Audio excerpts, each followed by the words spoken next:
Espiritismo com Jesus abrem as portas imensas da imortalidade para que as atravesseis em triunfo e em glória. Bendizei, portanto, as dificuldades que também experimentamos quando estávamos na indumentária carnal.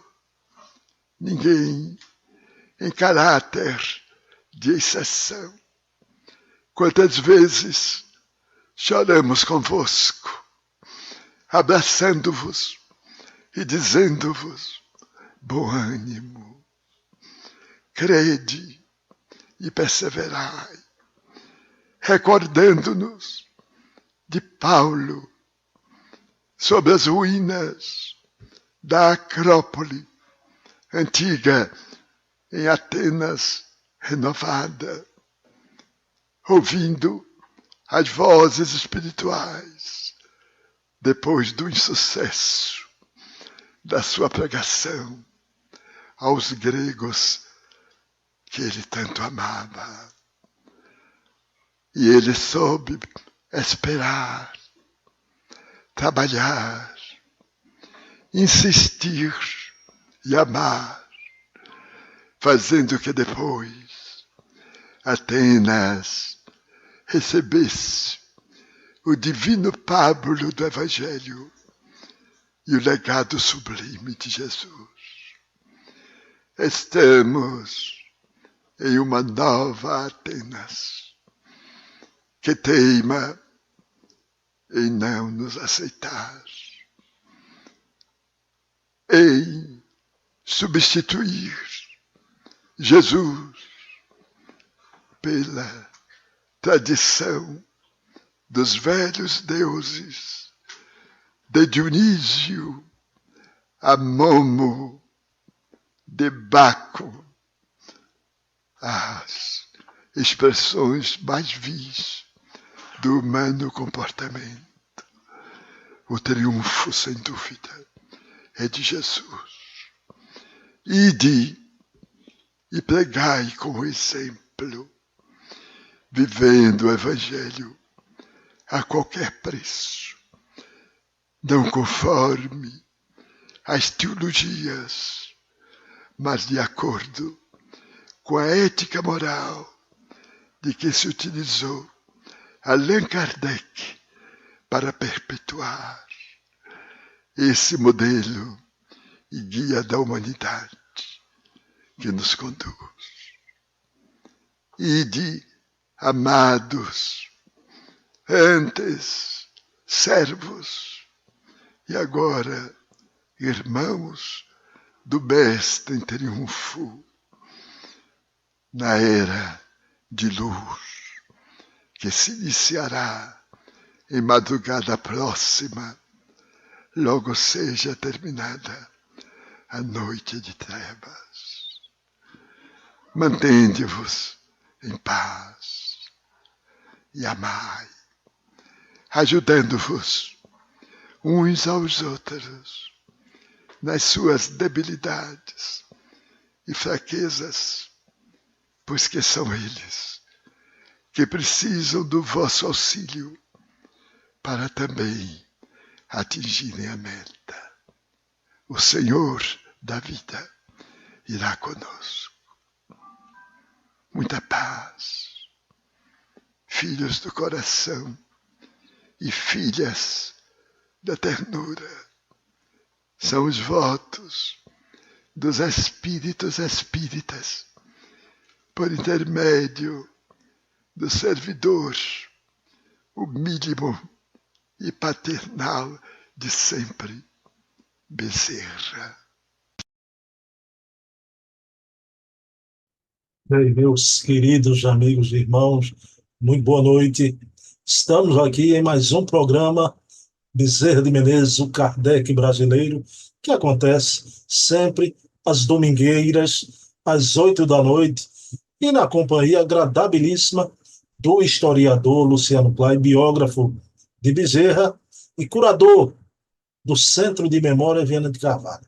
É um programa importante, um programa delicioso, e estamos colocando na abertura do nosso programa hoje, né, o Bezerra de Menezes através do Divaldo, numa mensagem psicofônica que vocês acabaram de ouvir.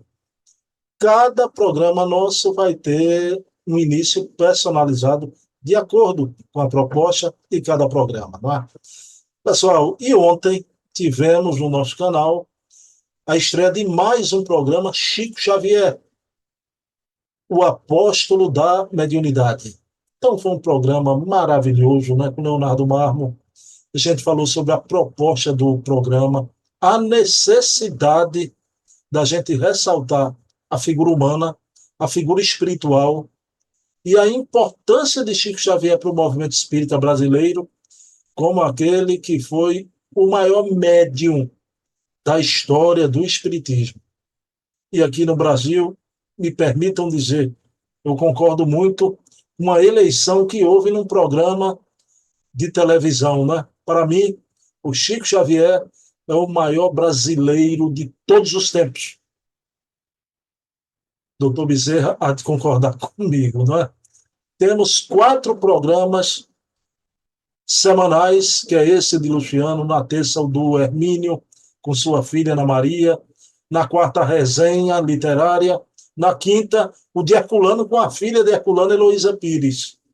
E aos sábados temos os programas, né, sobre Leon Denis com Charles Kemp, com César Perry, um programa de memórias, memórias e reflexões, com o Carlos Sete Bastos, o programa CSA e Fontes Primárias, trazendo os documentos da época de Kardec, e no quarto sábado, sempre, Leonardo Marmo, um programa todo sobre Chico Xavier, porque precisamos nos debruçar sobre a vida e a obra de um missionário, aquele que viveu na Terra, o mediunato, foi o apóstolo da mediunidade, não é?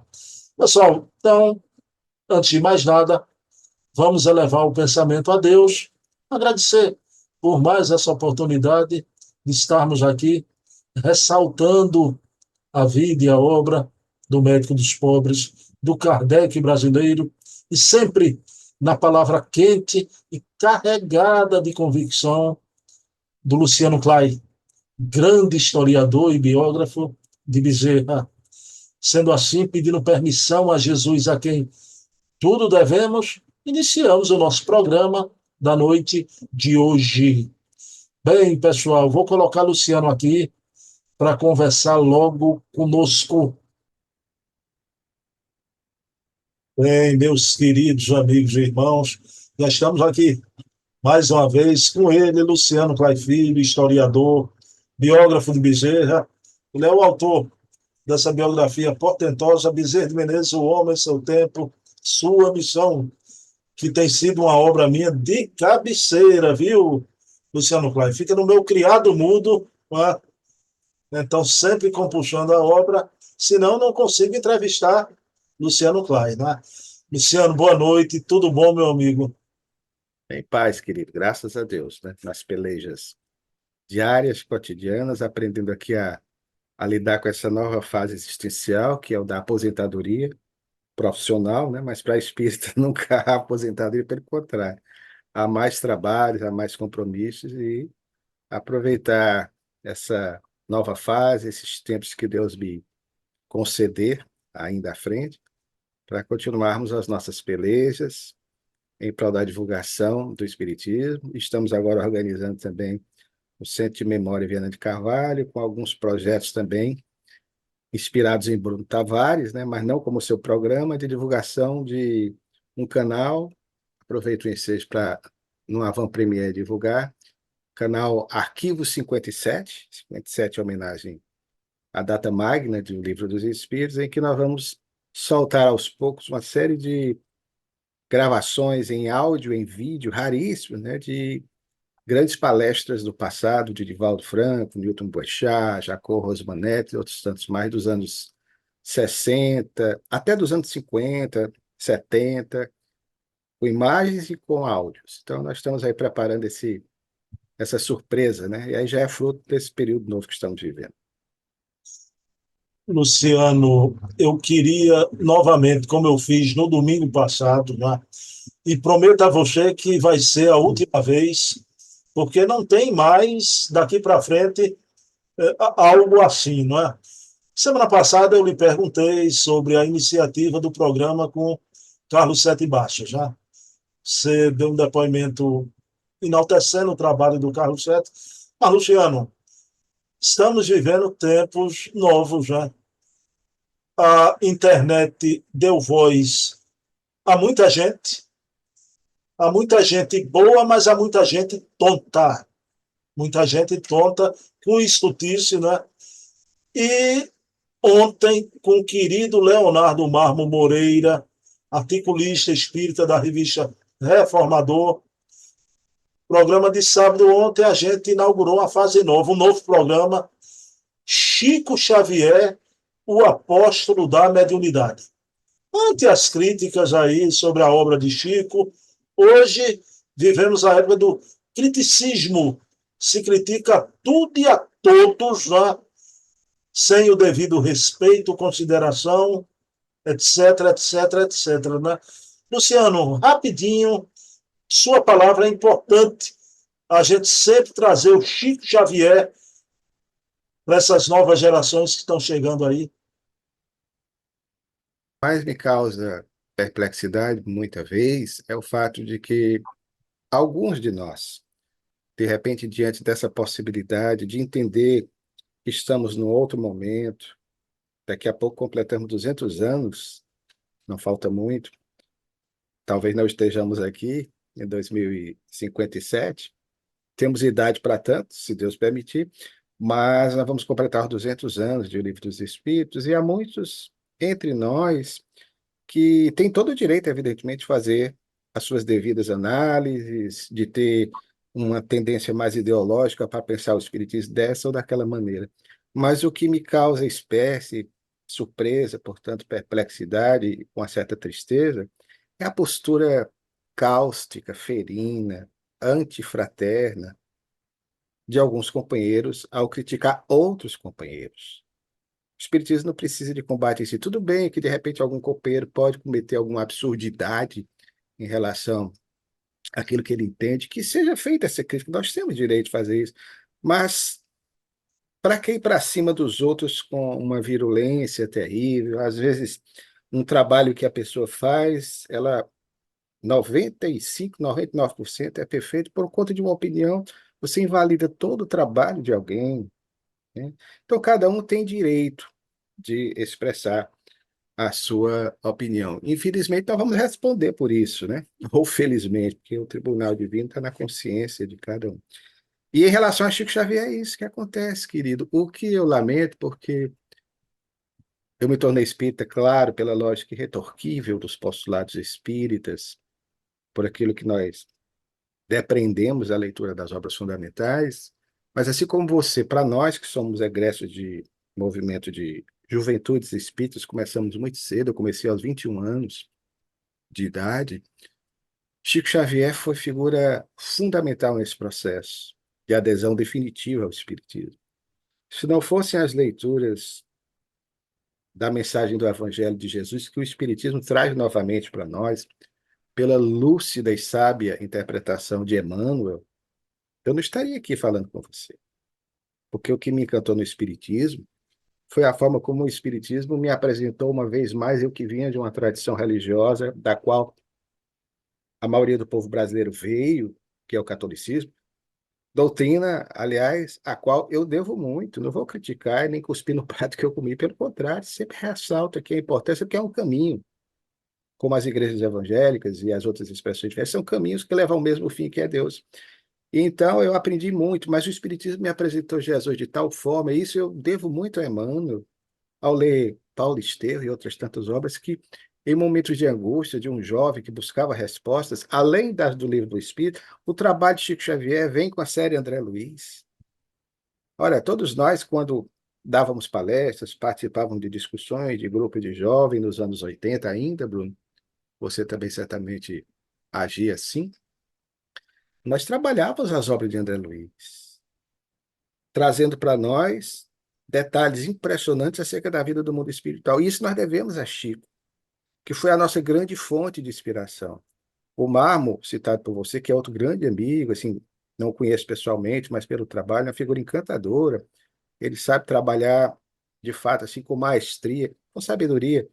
E olha que ele tem capacidade para tanto, porque eu diria é um cientista. E o Marmo consegue nos mostrar, portanto, a importância de um trabalho de Chico Xavier. O quanto nós devemos a esse homem, que, diferentemente da maioria de nós, primeiro de mim, pregava o que vivia e vivia o que pregava. Não é o espírito que vivia só isolado, elocubrando as suas teses, fazendo crítica. Você não vê da boca do Chico uma crítica a ninguém. Eu não tenho notícias. Ele podia dar, emitir a opinião dele. Você não vê do crítico do Chico uma postura ferina. Pelo contrário, às vezes que eu assistia quando jovem, permita-me prolongar nessa resposta, porque Chico merece, tem aí o aniversário dele, 2 de abril. Uma vez mais, eu acho que é uma efeméride importante que o movimento espírita deve relembrar. Todas as vezes que eu assisti a entrevista do Chico, não há como você, mesmo através de uma entrevista gravada, repassada, você não se emocionasse, você não engolisse a saliva assim meio com dificuldade pela emoção do momento. E é o que nós precisamos no movimento espírita. Chega de ódio, chega de críticas ferinas, chega de empáfia, porque o que nós vemos é que muitos de nós nos empanturramos de conhecimentos, mas somos nulos na capacidade de sentir, de perceber o outro. O Espiritismo é uma doutrina, e pelo menos foi por isso que me tornei espírita, que traz novamente, uma vez mais, de uma forma muito clara, o caminho para que nós nos tornemos mais irmãos, mais afetuosos. Chega de separatismo. Eu sei que isso é da nossa natureza. Eu sei que isso é do nosso mundo, ainda um mundo de provas e expiações. Por isso, querido, parabéns a você por trabalhar com o mármore, essa temática Chico Xavier, que merece, sabe, querido? Merece, porque, infelizmente, como dizemos sempre, em todas as palestras que fazemos, um dos grandes males do nosso movimento espírita, ainda hoje, e eu digo isso como historiador, que entrevisto pessoas de outras gerações, muitas já se foram para o outro lado da vida, é a questão da ingratidão. Nós somos extremamente gratos para com aqueles dos quais nós nos aproveitamos das informações, do trabalho, desse arrancar-toco do caminho que hoje nós passamos sem ferir os nossos pés. E outra coisa, nós só estamos falando de Chico Xavier, mesmo alguns que os criticam, por causa dele, do trabalho do Dr. Bezerra de Menezes, porque se não fosse o trabalho desses dois grandes missionários, o Brasil não seria hoje o maior país espírita do mundo, com certeza absoluta. E isso se deve também, por mais que não queiram aceitar, ao aspecto moral do espiritismo, que é aquilo que, de certa forma, vai ao encontro das nossas necessidades pessoais. Porque se fosse só pela ciência espírita, com todo respeito, o espiritismo é uma doutrina tríplice, claro, claro, cada um tem a sua predileção, como eu tenho pelo aspecto moral ou religioso. Não tenho problema algum de dizer que o espiritismo também é uma religião, não no sentido, claro, das religiões tradicionais conforme nós conhecemos, mas nos propõe uma postura de religiosidade no entendimento da vida e das questões transcendentes. Mas se não fosse esse aspecto moral, estamos na iminência de celebrar o Evangelho segundo o Espiritismo, que foi publicado por Allan Kardec. O mais absurdo é que há companheiros no nosso meio hoje que rejeitam essa obra. É incrível. E foi Kardec que a integrou ao chamado Pentateuco Espírita. Então, querido, o que nós estamos precisando é disso, sabe? De mais afeto, de mais ternura. Não basta ter conhecimento. A gratidão é a memória do coração.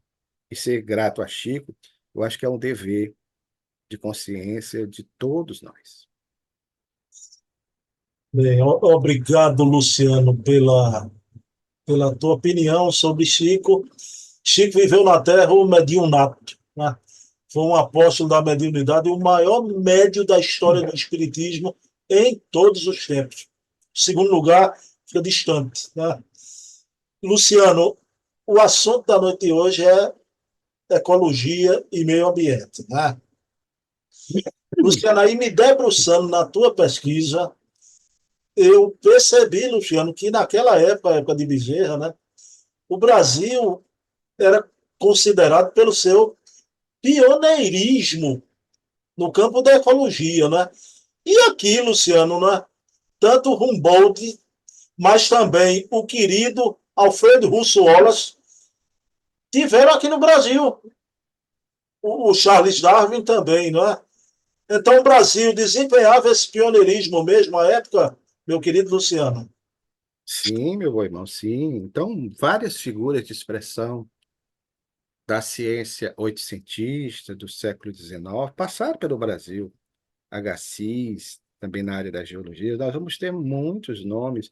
Charles Robert Darwin, que inclusive passou pelo Brasil logo após ter publicado A Origem das Espécies, que é uma obra lançada 2 anos após o Livro dos Espíritos, ela é de 1859.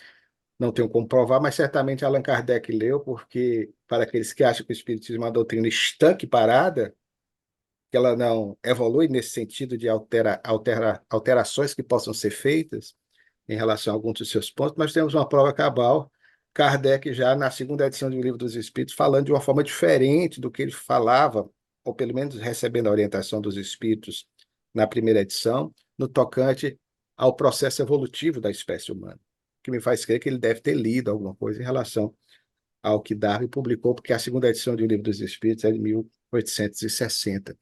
Darwin por aqui passou, Alfred Russel Wallace, mais tarde, para quem não conhece o Wallace, um dos grandes espiritistas do 800, início do século XX, que conseguiu, inclusive, com ligações com Darwin, ele aceitava a teoria da evolução das espécies, mas além de abordar a questão da evolução corpórea, biológica, do ser do qual nós somos oriundos, desde épocas que se escapam aí na linha do tempo, imemoriais, nesse processo evolucional, corporal, que Darwin aborda, ele aborda também o processo evolutivo da alma, do psiquismo, falando e aceitando a reencarnação. Humboldt e outros tantos mais por aqui também passaram. E há tantos cientistas, né? Porque o Brasil era, usando a expressão de hoje, um prato cheio para a comunidade científica internacional, e muitos outros tantos mais vieram. A Amazônia, por exemplo, exerceu um fascínio muito grande também a muitos pesquisadores, ainda hoje, que tentam descobrir o Eldorado, coisas fantásticas da época, enfim.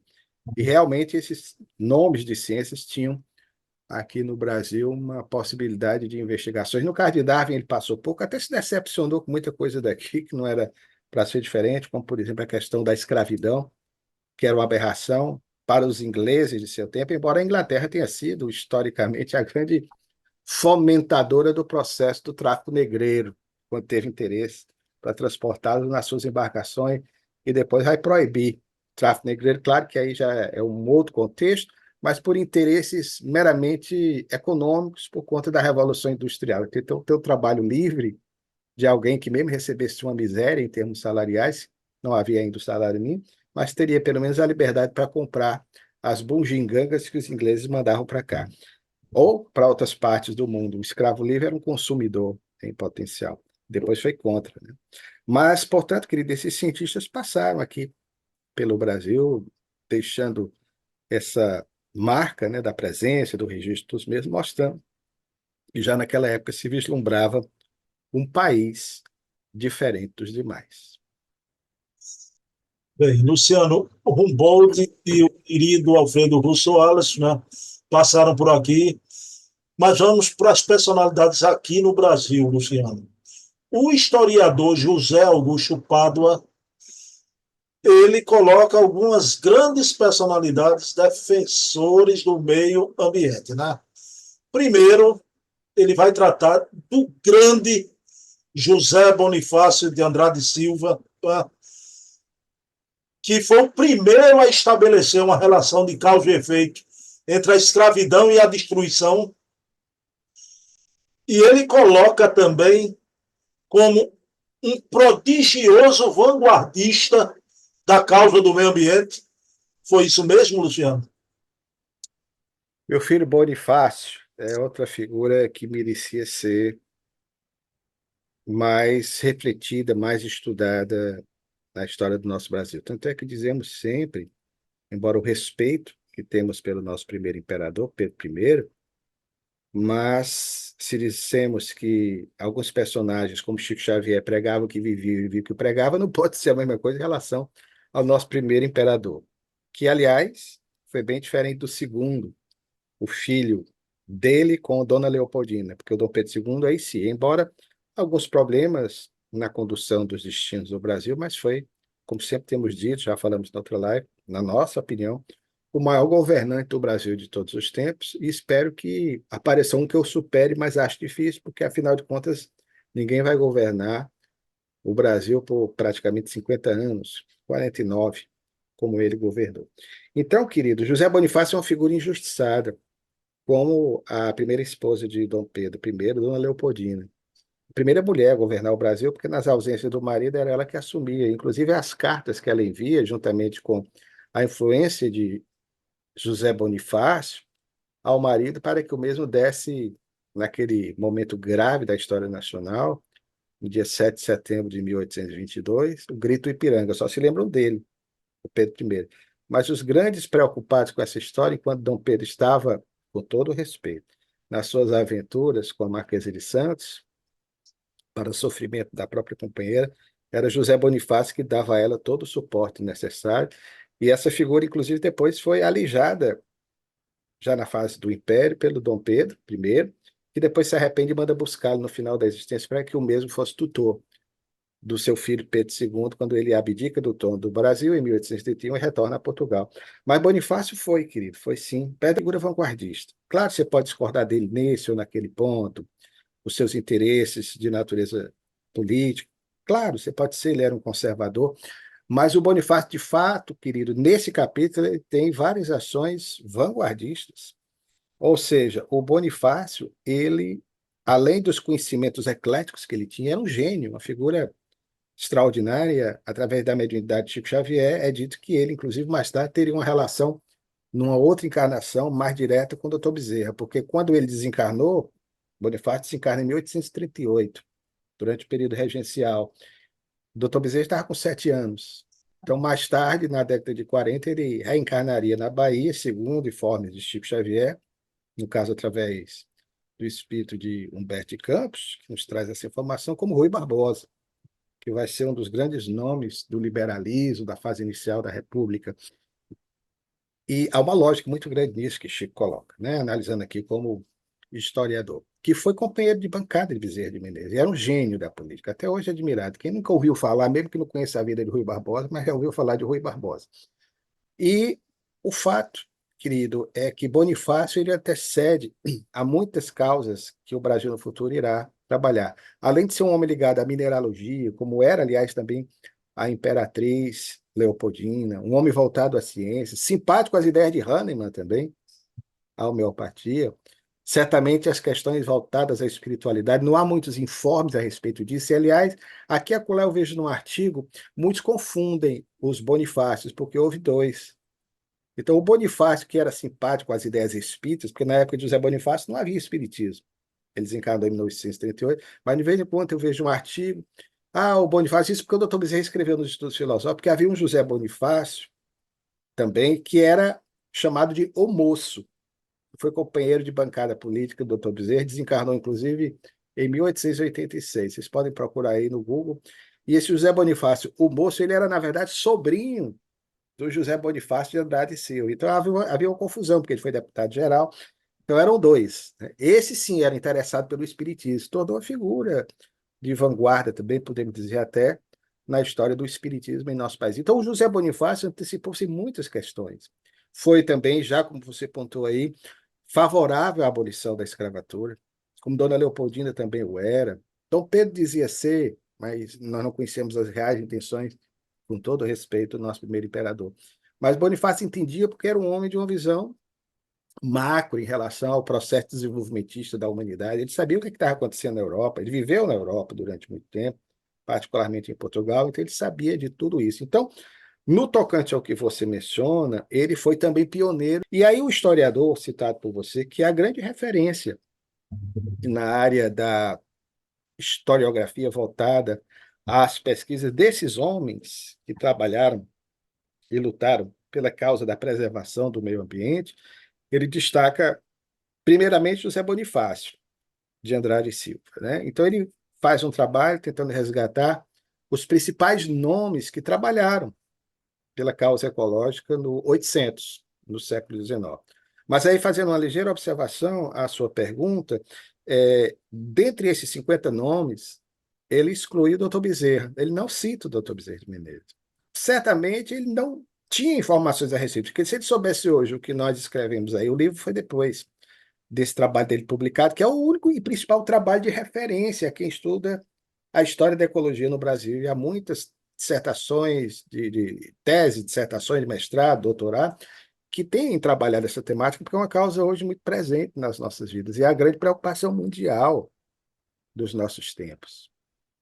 Então, o José Bonifácio, por exemplo, já falava da possibilidade, se o Brasil não tivesse cuidado com o meio ambiente, do Brasil se tornar uma região em 200 anos, desértica, e é o que está acontecendo hoje, com o desmatamento em muitas áreas do Brasil central e agora entrando pela Amazônia.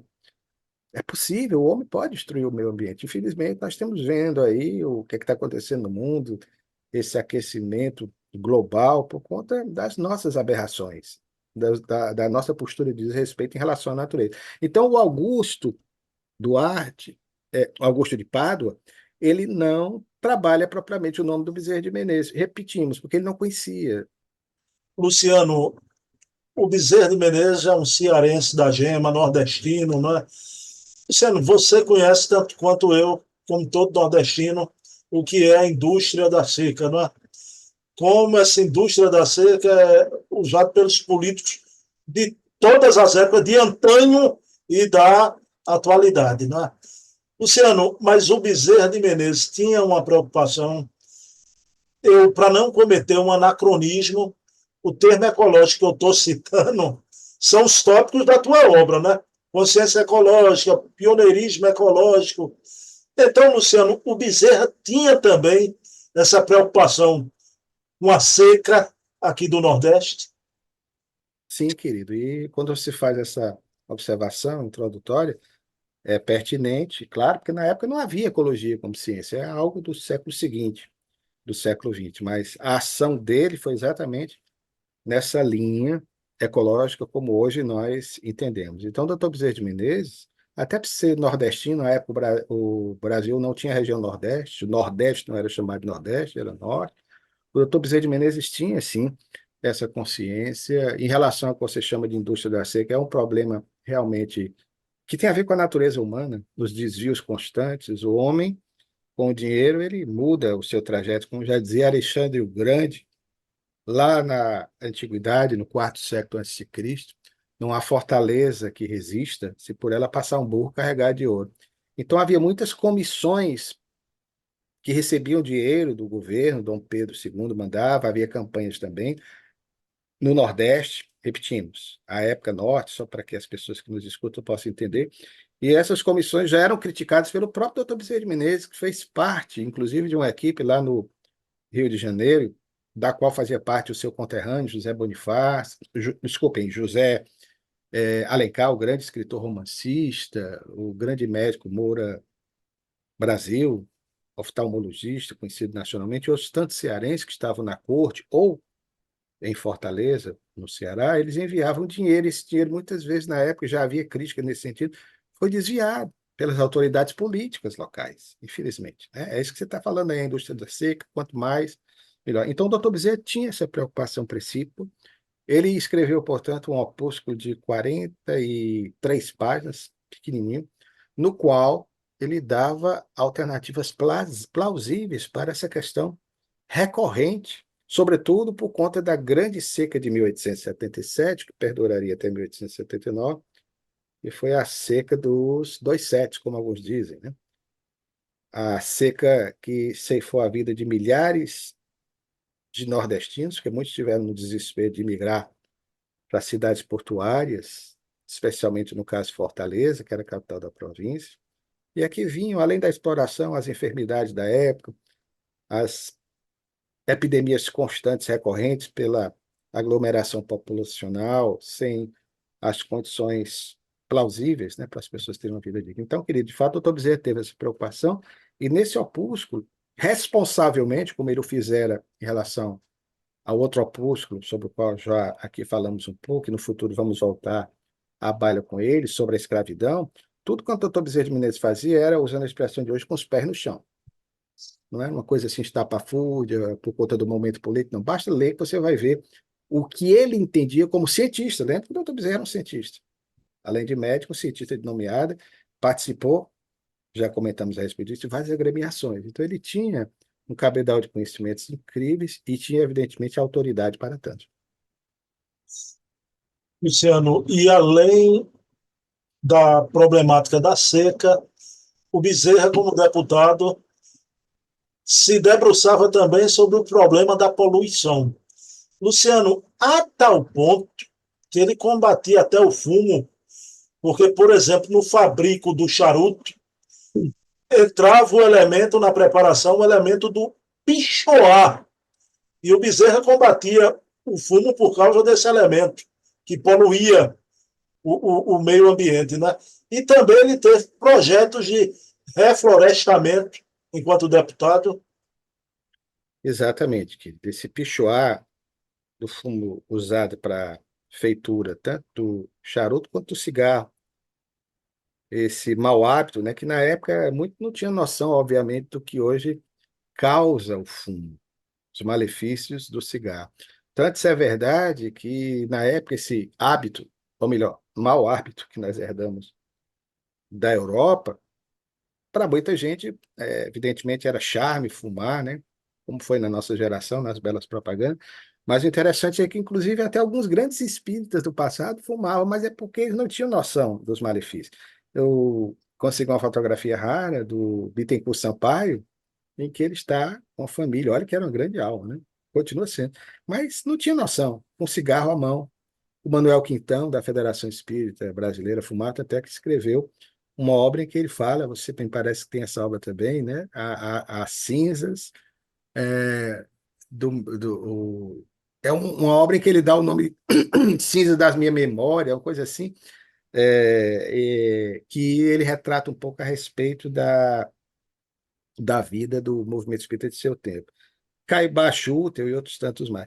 Então, no caso aí, especificamente, nós vamos ter o doutor Bezerra de Menezes reclamando a respeito dessa espécie de fuligem desse produto, o pichuá, que saía das chaminés que fabricavam, né, e que causava, de certa forma, um desconforto na população. Então, ele tinha realmente essa preocupação específica. E a sua atuação, porque o doutor Bezerra, na vereança, quando era vereador, ele sempre integrava as comissões de saúde, sempre colocavam. Eram 3 vereadores, são várias comissões, então ele era um dos, agia como médico higienista, claro que na época não tinha essa especialidade, mas a sua preocupação em relação à cidade do Rio de Janeiro, quando era vereador, o município neutro, capital do Brasil, pela qual ele havia sido eleito. E depois, na deputação geral, aí já agindo como hoje agem os deputados federais, embora pelo Rio de Janeiro, mas algo mais voltado ao Brasil como um todo, ele vai ter essa preocupação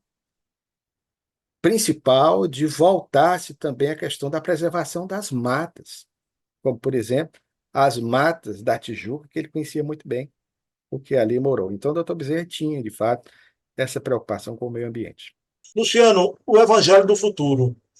Quem pensa no Bezerra piegas, um discursozinho cheio de mel, o Bezerra é duro no discurso, né? E nos romances ecológicos se encontra exatamente os personagens, né? O Bezerra fazendo uma dura cobrança às autoridades governamentais sobre o meio ambiente, não é, Luciano?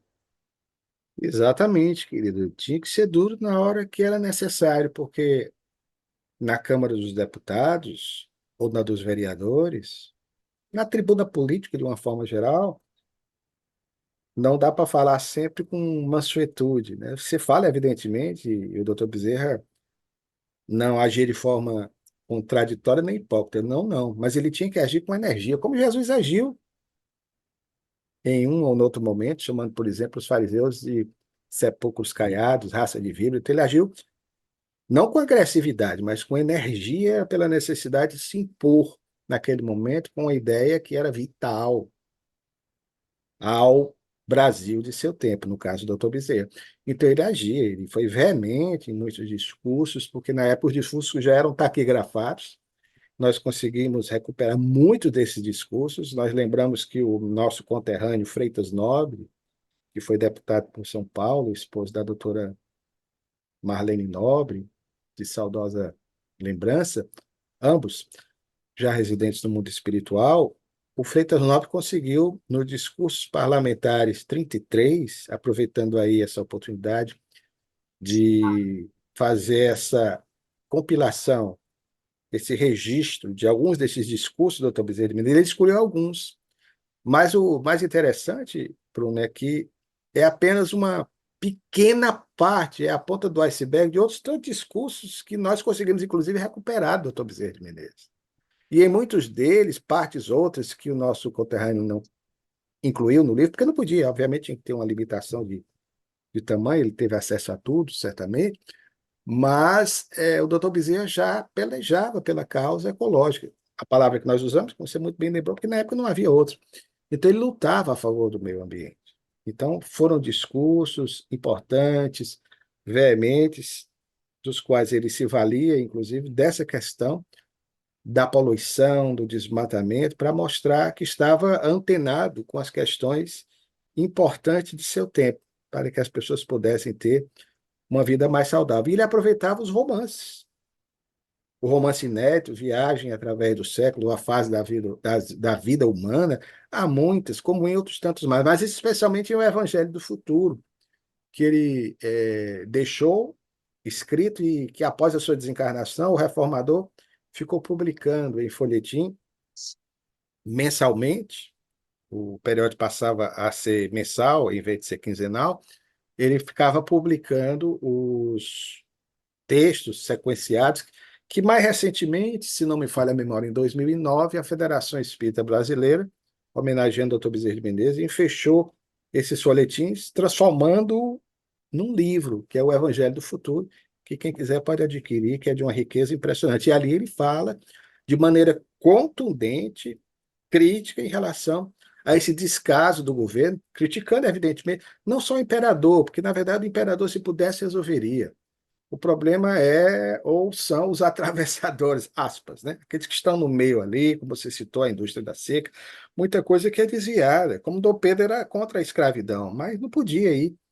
E, aliás, quando foi, contra os cafeicultores, os barões do café, acabou sendo uma das razões da sua queda em 1889, porque esses próprios se revoltaram contra ele, não por questões voltadas à política nacional, mas magoados, porque foi uma das razões, né? A questão abolicionista, por Princesa Isabel ter, 13 de maio de 1888, assinado a Lei Áurea. Então, nós vamos ter, querido, aí, portanto, nosso Bezerra de Menezes fazendo críticas às autoridades constituídas, pelo descaso em relação a essas questões vitais à vida do homem. E são transcritas muitas dessas passagens, né? O doutor Bezerra, inclusive, cita a ação de um... Ele sempre dá nome aos personagens. Doutor Carper, né, que era um colega dele, de faculdade de medicina, que já havia desencarnado, inclusive, ele o homenageia numa dessas citações, porque está no romance, algo assim realmente muito interessante, cuja leitura recomendamos aos irmãos que nos ouvem.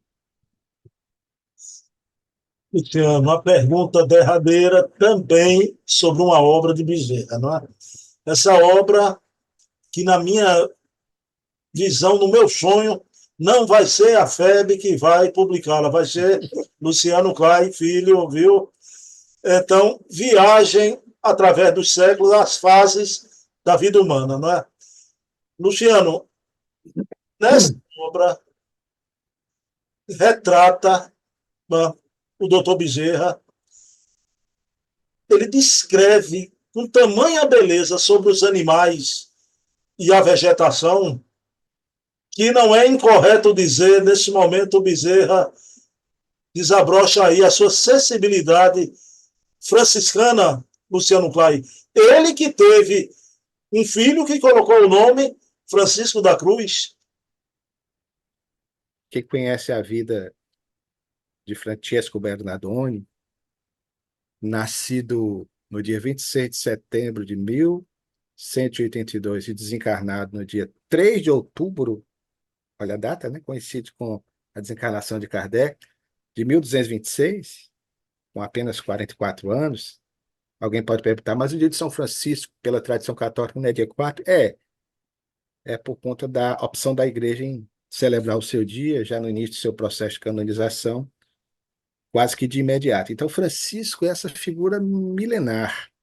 Já comentamos na outra oportunidade que na virada do milênio passado para este, Francisco foi eleito pela revista Times, uma enquete feita, várias perguntas dirigidas a cientistas, a teólogos, a ateus, a materialistas, a filósofos, enfim, pessoas de vários setores, a jornalistas dos Estados Unidos e alguns do mundo.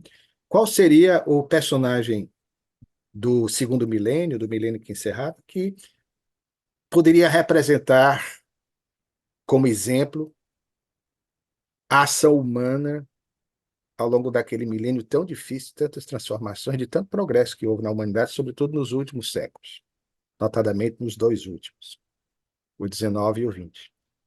E, surpreendentemente, Francisco de Assis foi o nome indicado. Repetimos, por muitos ateus, agnósticos, materialistas, cientistas, filósofos, fora os religiosos. Porque Francisco é essa criatura, como falamos no início, que serve de exemplo a nós, espíritas, que na sua amorosidade, na sua ternura, traz de volta para nós aquilo que Jesus propunha, indo ao encontro da igreja constituída, institucionalizada de seu tempo, a igreja medieval.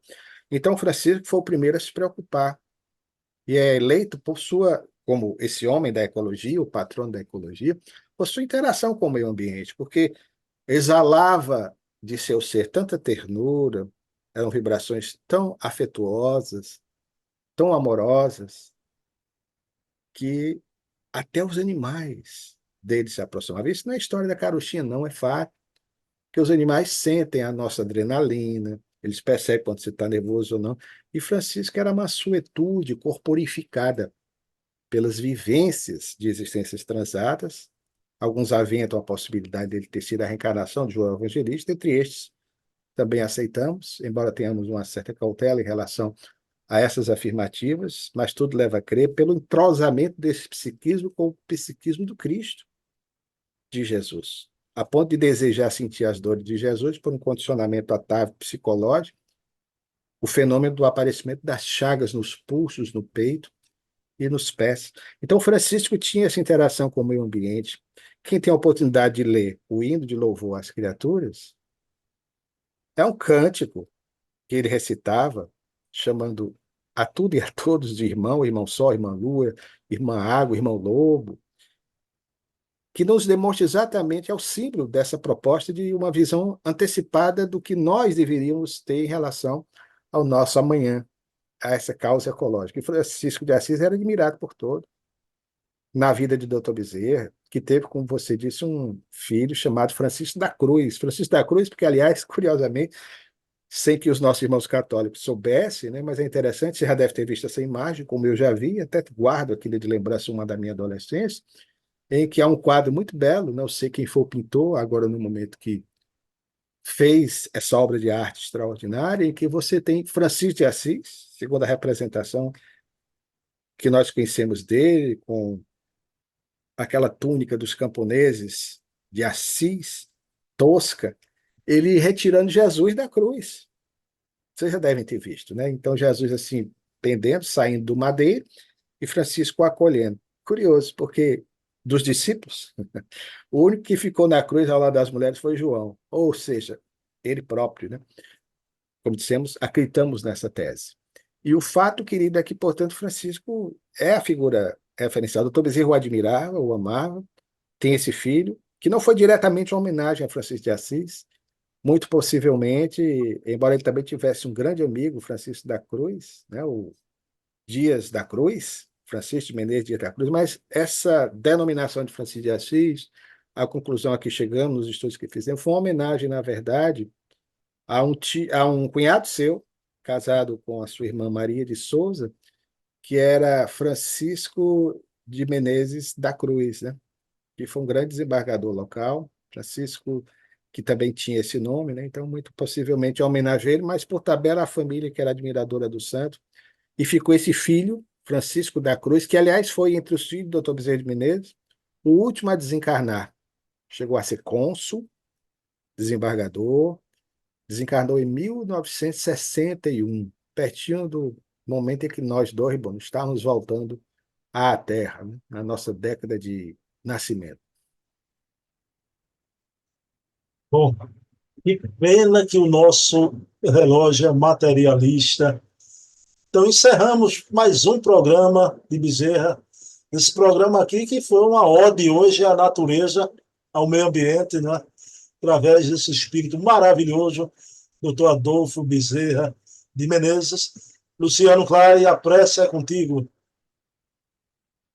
Uma vez mais, Senhor, grato pela oportunidade de falarmos um pouco a respeito da vida multifacetada do Dr. Bezerra de Menezes, cujo exemplo até hoje se apresenta a todos nós, espíritas ou não, como um modelo, portanto, a ser seguido. Abençoa nossos propósitos de mais e melhor servirmos a tua causa. Ser conosco agora, hoje e sempre, que assim seja. Bem, meus queridos amigos e irmãos, próximo domingo, 8 horas, eu e Luciano aqui novamente, que agradeço mais uma vez a minha mãe Eva, que se encontra na vida espiritual. Luciano Clay, esse programa hoje foi feito a três, né? Eu queria agradecer aqui. Você conhece aquela música do grande Raul Seixas, Luciano, né? Eu sou a mosca que pousou na sua sopa, né? Eu vim aqui pro meu gabinetezinho e eu fecho para não ter a zoada ambiente, né? O meu cão, mas entrou comigo e me acompanhou por todo o programa, Luciano, uma mosca, não é?